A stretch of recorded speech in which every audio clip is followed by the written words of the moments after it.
Olá, nerds de todo o multiverso. Eu sou Igor de Mello e a série Smallville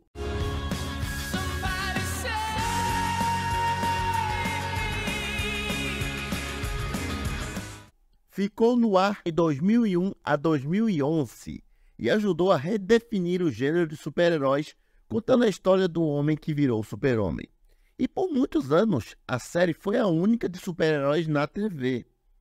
E alguns odeiam e outros amam, eu particularmente amo, mas Smallville foi responsável por apresentar pela primeira vez icônicos heróis da DC em live action. E não foram poucas participações, viu? Então no vídeo de hoje vamos relembrar quais heróis estiveram presentes na série. E já começamos com ele, que está em alta ultimamente devido ao Aquaman no Reino Perdido, porque o nosso querido Arthur Curry deu as caras em Smallville, interpretado pelo nosso atual Richard Wallerhitson. O Arthur fez sua estreia na 5ª temporada, salva Lois de um afogamento. No entanto, seu verdadeiro propósito na série era proteger os oceanos de uma arma que estava sendo desenvolvida pela Luthor Corp. Inicialmente, ele e Clark entram em conflito, pois eles unem forças para enfrentar a ameaça. E ele participou de outros episódios, como o excelente Justice, da 6ª temporada, que introduziu a versão da Liga da Justiça da série. Uma curiosidade, após sua introdução em Smallville, o sucesso do personagem levou a emissora encomendar um piloto para uma potencial série solo do Aquaman. Só que ela seria estrelada pelo Justin Ratley. Eu não entendi porque eles não mantiveram o Alan, talvez por problema de agenda. E eles chegaram até a filmar o piloto, tem trailer e tudo, só que não foi aprovado. Sendo assim, Hartley foi posteriormente aproveitado como Arqueiro Verde na série. E esse outro eu gostava bastante, apesar de ficar puto porque ele sempre aparecia da forma real. O Phil Morris deu vida ao último sobrevivente de Marte, o John Jones, o caçador de Marte. Na série ele desempenhou um papel de mentor para o Clark. E foi revelado que ele era amigo de Jor-El e foi até encarregado para ficar de olho no Kal-El e tal. E o Caçador de Marte de Smallville é bem semelhante à sua contraparte dos quadrinhos. Ele tem poderes impressionantes, tão bons quanto o do Superman. Força, voo, tem até mais, né? Porque ele fica invisível, muda de forma, lê mente. Na 8ª temporada ele abdicou disso para poder salvar a vida do Clark. Mas, na verdade, isso foi uma desculpa esfarrapada por causa do orçamento que não podia trazer ele em toda a sua glória, né? Mas mesmo assim ele teve um arco legal. Bom, antes do solo Maridrania ser possuído pelo Escaravelho, Smallville trouxe a sua própria versão do Besouro Azul, que mais parecia um cos pobre, mas estava lá, o importante é a intenção. A clássica dupla dos quadrinhos Besouro Azul e Gladiador Dourado estrelaram um episódio da 10ª e última temporada. Quando o Gladiador Dourado vem para o presente, ele faz questão de chamar a atenção salvando as pessoas. Ele tinha um dispositivo que dizia tudo o que aconteceu na história naquela época. E aí eles ficavam usando isso para poder salvar as pessoas e ser tido como o herói que sempre está lá e tal. E aí ele acaba salvando o jovem James Reese de um possível atropelamento de carro. Só que esse carro transportava o escaravelho alienígena que acabou entrando na mochila de Jamie e eventualmente se fundiu a ele. E aí na primeira transformação ele fica sem controle e acaba atacando as pessoas, e o Gladiador Dourado deixa de ser um canalha e passa a ser um herói e consegue impedir que o menino machuque as pessoas. E depois, no final do episódio, é sugerido que eles vão continuar juntos, ele vai ajudá-lo a entender a tecnologia e tal, enfim. E uma curiosidade é que isso meio que foi um teste para uma possível série do Besouro Azul, porque por volta de 2012, um trailer chegou a ser lançado na Comic Con, onde eles adaptariam de fato o personagem, só que por algum motivo também foi engavetado. Talvez eles queriam já trazer o personagem para o cinema. Mas só que o ator que interpretaria ele nessa possível série também não seria o mesmo que apareceu em Smallville. É engraçado que já é o segundo caso onde eles introduziram o personagem, depois ia fazer uma série solo, mas não queriam o mesmo ator. Claro que nessa época spin-off não era tão comum, então dá para entender. E antes da chegada do Gladiador da Metrópolis, o Clark também teve um encontro com viajantes do futuro, porque na 8ª temporada, a Legião dos Super-Heróis deu as caras. É um episódio maravilhoso. Eles vieram do século 31, inspirados pela lenda do Superman. Mas quando eles chegam no tempo atual, eles conhecem o Clark antes de ser o Superman. Então eles meio que se decepcionam, tipo, porque ele não voa, porque ele não tinha uniforme, enfim. Tanto eles tinham que unir forças para enfrentar a ameaça de Brainiac, que tinha possuído a Chloe e ameaçava destruir o mundo. E aí que vem um dilema interessante, porque os membros da Legião estavam dispostos a sacrificar ela para poder derrotar o vilão. Só que Clark insistiu para que eles vissem uma outra alternativa para salvá-la e não tirar uma vida. E aí tem todo esse dilema no episódio, só que no final Clark consegue provar seu ponto que não precisavam tirar a vida dela. E aí, depois de tudo resolvido, eles voltam para o futuro, mas deixam um anel da Legião com Clark que acaba causando vários problemas posteriormente. E depois de eles extraírem o corpo do Brainiac da Chloe, eles não destruíram ele. Ao voltar para o século 31, eles usaram a tecnologia para reprogramar a inteligência artificial e transformá-lo no Brainiac 5, que tem um propósito mais nobre. E aí ele faz uma participação no episódio 200 de Smallville, o Homecoming, que volta para poder auxiliar Clark a redescobrir seu propósito como herói, porque diante da ameaça de Darkseid, o Clark estava tomado pelo medo e culpa, não se perdoando pela morte de seu pai e se afastando de amigos, incluindo Oliver Queen.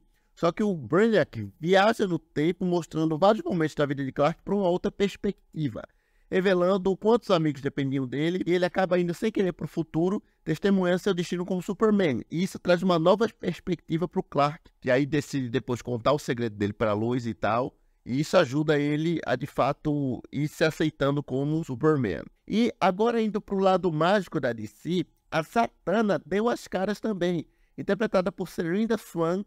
Até o momento é a única versão em live action da personagem, tentaram já fazer um filme dela e tal, mas não conseguiram. E aí, em sua primeira aparição na 8ª temporada, ela tentou usar magia para ressuscitar seu falecido pai. Só que isso a um custo muito alto. E aí Clark ajuda ela a perceber isso. Posteriormente foi revelado que ela também se tornou membro da Liga da Justiça em algum momento. E apesar de ter aparecido pessoalmente em poucos episódios, ela foi referenciada em diversas ocasiões, mostrando sua influência contínua na narrativa de Smallville.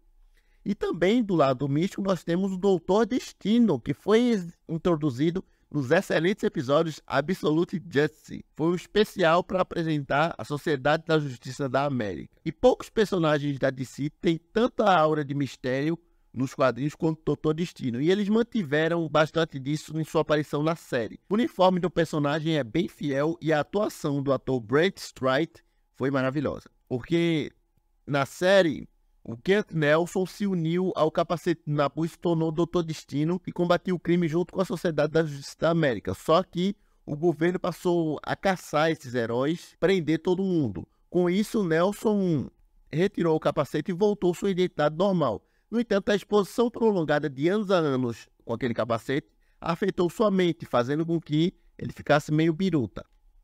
E aí, quando uma ameaça trouxe de volta a SJA, o Nelson, relutante, mas voltou a utilizar o capacete. E aí ele vislumbra o destino de Clark como Superman e desempenha um papel crucial para trazer de volta os poderes do Caçador de Marte, sendo a última coisa que ele faz antes de ser morto pelo vilão Geada. E ainda na 9ª temporada, no episódio Ídolo, Smallville introduziu os icônicos personagens dos Super Amigos, aquele par de gêmeos que tem poderes que, quando se combinam, tem poderes de mudar de forma. Na época, o Clark já era um herói conhecido, embora ninguém visse o seu rosto, e esses dois jovens se inspiraram com ele e começaram a usar os poderes para combater o crime por conta própria, deixando o símbolo do herói por aí como se fosse ele. Só que eles começaram a causar várias confusões e atrapalhando mais do que ajudando. E no fim, depois de resolver tudo, Clark percebe a natureza benevolente deles e visita para esperar sua gratidão e oferecer conselhos amigáveis, deixando claro que no futuro eles poderiam se reencontrar. Também tivemos o Gavião Negro, interpretado brilhantemente por Michael Shanks, que deu as caras em 4 episódios, sendo introduzido também no Absolute Justice, onde vimos o Doutor Destino, entre outros. Ele era a reencarnação de um guerreiro egípcio e originalmente membro da SJA. E aí ele sai da aposentadoria durante o episódio especial para enfrentar o Geada. Só que depois ele continua na ativa e na 10ª temporada ele se sacrifica para poder salvar Lois Lane. E o seu funeral uniu todos os membros da Liga da Justiça atual, destacando o impacto significativo que o personagem teve naqueles heróis. Só que a morte dele é meio que temporária, né? Porque ele sempre reencarna. Então, em algum ponto do futuro daquele universo, nós vamos ter um novo Gavião Negro, que talvez ou não tenha memórias do anterior, mas enfim. Além disso, o episódio de estreia dele, o Absolute Justice, apresenta também a Stargirl, e faz referências a diversos outros heróis da SJA, como Lanterna Verde e Alan Scott, Jay Garrick, Ted Grant, entre outros. E além de reverenciar o Jay Garrick, Smallville também teve a sua própria versão do Flash, porque o Killer Gardner apareceu na 4ª temporada como Bart Allen, também conhecido como Impulso. E ele tem um papel significativo porque foi o primeiro indivíduo superpoderoso que Clark conheceu que não era um infectado por meteoro. Ele ganhou deles por outros meios. E isso é interessante. O encontro inicial entre ele ocorreu quando Bart salva o Jonathan Kent de ser atropelado por um motorista bêbado. Só que ele rouba a carteira do Jonathan. E aí Clark começa a investigar e começa a perceber que esse carinha é bem rápido. Clark desaprova o estilo de vida dele. No entanto, quando ele fica em perigo, porque mexeu com o Lex Luthor e mexer com o Lex Luthor não é uma boa ideia, o Clark o salva e aí dá uma nova perspectiva para ele. E ele vai embora no final do episódio, naquela maravilhosa cena da corrida, eles apostando quem é mais rápido e o Flash ganha. E posteriormente foi revelado que o Oliver Queen o encontrou e convidou ele para fazer parte da Liga da Justiça, dando também um novo propósito. E embora a gente tenha visto ele poucas vezes presencialmente na série, ele foi referenciado em outros momentos e sua presença continuou na 11ª temporada da série, que foi uma continuação em quadrinhos. E bom, antes de aparecer em Arrow, em sua breve aparição na série Birds of Prey, a Canário Negro também deu as caras em Smallville. A Laina Huffman deu vida à personagem e segue o padrão de Smallville. Todo herói que aparece lá começa como um adversário de Clark e seus amigos, depois se torna um aliado. Ela aparece na 7ª temporada, sendo manipulada pelo Lex para poder acreditar que o Arqueiro Verde é um assassino. Salva por Clark e se reconcilia com o Arqueiro Verde. Após esse episódio, ela também se junta à Liga da Justiça e faz algumas outras aparições. Também tem uma importância muito grande na 11ª temporada em quadrinhos. E bom, claro que uma série sobre o Superman também não poderia deixar de lado o Superboy, né? Assim como nos quadrinhos, o arco dele tem várias semelhanças de como é nos quadrinhos, mas com um toque pessoal da série. Ele também possui a metade do DNA do Lex e do Clark. E no episódio que ele aparece já ali, adolescente, quase adulto, o Lionel meio que manipula para aflorar o lado do Lex dele, dando o anel de Kryptonita vermelha, e aí ele fica um cuzão, né? Ele até luta com o Clark e tal, só que posteriormente Clark consegue ajudá-lo e depois passa a cuidar dele como um irmão mais velho. E na 5ª temporada de Smallville, o Aquaman não foi o único herói a fazer sua estreia, porque o Victor Stone, o Cyborg, também teve o seu próprio episódio.